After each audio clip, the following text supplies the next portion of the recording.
Hello guys, അപ്പോൾ ഇന്ന് നമ്മൾ വന്നിട്ടുള്ളത് കാറിൻ്റെ ഗിയർ ഷിഫ്റ്റിങ്ങിനെ പറ്റി പറയുന്ന ഒരു വീഡിയോയുമായിട്ടാണ്.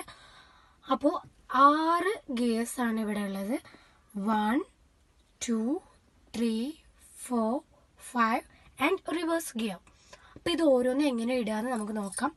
അപ്പോൾ ഗിയർ ന്യൂട്രലാണ്. അതിങ്ങനെ മനസ്സിലാക്കും ന്യൂട്രലാണെന്ന്. കണ്ടോ, 2 സൈഡിലോട്ടും പോകുന്നുണ്ട്. ഇപ്പോൾ സെൻറ്ററിലാണ് നിൽക്കുന്നത്. അങ്ങോട്ടും ഇങ്ങോട്ടും മൂവ്മെൻറ്റ് ഉണ്ട്. അപ്പോൾ ന്യൂട്രൽ ഗിയറിലാണ് ഉള്ളത്. ഇനി നമുക്കിത് ഫസ്റ്റ് ഗിയറിലോട്ട് ഇടാൻ എന്താ ചെയ്യാം? ജസ്റ്റ് ഇടത് ഭാഗത്തേക്ക് പിടിച്ചിട്ട് മുകളിലേക്ക് ആക്കി കൊടുക്കുക. ഇപ്പോൾ ഫസ്റ്റ് ഗിയറിലാണ് നമ്മുടെ ഗിയർ വന്നിട്ട്. ഇനി നമ്മൾ സെക്കൻഡ് ഗിയറിലേക്ക് ആക്കാൻ വീണ്ടും ന്യൂട്രൽ കൊണ്ടുവന്നിട്ട് ഇടത് ഭാഗത്തേക്ക് പിടിച്ചിട്ട് താഴോട്ടാക്കി കൊടുക്കുക. ഇപ്പോൾ സെക്കൻഡ് ഗിയറിലാണുള്ളത്.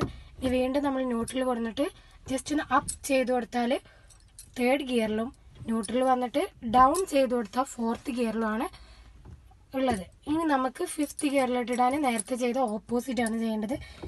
റൈറ്റ് സൈഡിലേക്ക് കൊടുത്തിട്ട് അപ്പ് ചെയ്ത് കൊടുത്താൽ ഫിഫ്ത്ത് ഗിയറും, അതുപോലെ വീണ്ടും ന്യൂട്രൽ കൊടുത്തിട്ട് നമ്മൾ റൈറ്റ് സൈഡിലേക്ക് കൊടുത്തിട്ട് ഡൗൺ ചെയ്ത് കൊടുത്താൽ ഇപ്പോൾ എന്താ വന്നിട്ട് റിവേഴ്സ് ഗിയറുമാണ് വന്നിട്ടുള്ളത്. അപ്പോൾ എപ്പോഴും നമ്മൾ ന്യൂട്രലാണെന്ന് ഉറപ്പ് വരുത്തിയതിൻ്റെ ശേഷം നമ്മൾ എന്താ ചെയ്യേണ്ടത്?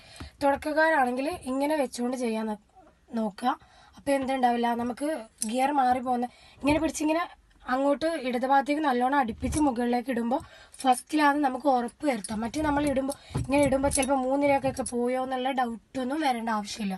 അപ്പോൾ എപ്പോഴും നമ്മൾ ആദ്യം തുടക്കത്തിലൊക്കെ ആണെങ്കിൽ ഇങ്ങനെ തന്നെ പിടിച്ച് നമ്മൾ പ്രാക്ടീസ് ചെയ്യുക. അപ്പോൾ അത് മാറി പോകത്തില്ല. കണ്ടോ? അപ്പോൾ എല്ലാവരും അങ്ങനെ ചെയ്ത് നോക്കുക കേട്ടോ. അപ്പോൾ വീഡിയോ ഇഷ്ടപ്പെട്ടാൽ ലൈക്ക് ചെയ്യാം. നിങ്ങളുടെ ഡ്രൈവിംഗ് പഠിക്കുന്ന കൂട്ടുകാർക്കൊക്കെ ഇത് ഷെയർ ചെയ്ത് കൊടുക്കുക. അതുപോലെ തന്നെ പുതിയ ചാനലാണ്, സബ്സ്ക്രൈബ് ചെയ്ത് സപ്പോർട്ട് ചെയ്യാം. Okay, by.